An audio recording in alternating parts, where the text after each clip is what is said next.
children who are traumatised have a lot of sleep issues.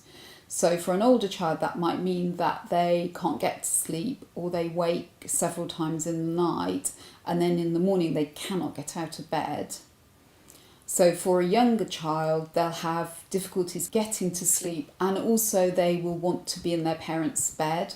So many of the families I work with, the child will already have had a really, really disturbed night. So they come into school disturbed and weary from lack of sleep.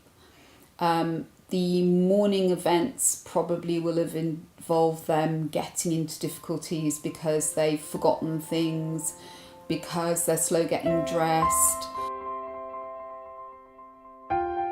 They'll already have had quite a difficult start to the day, and depending on who's caring for them, if they're being cared for by a traumatised parent, which is often the case, particularly post-domestic violence, then already there will be a lot of tension and interaction that's triggered trauma.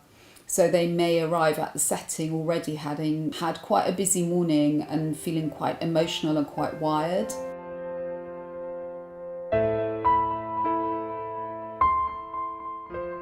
Pretty early on in their morning, as they get into school or nursery or whatever, something will inevitably go wrong. And again, they'll be in trouble. And so it just goes downhill from there, really. What seems like a reasonable request, could you just move to that table?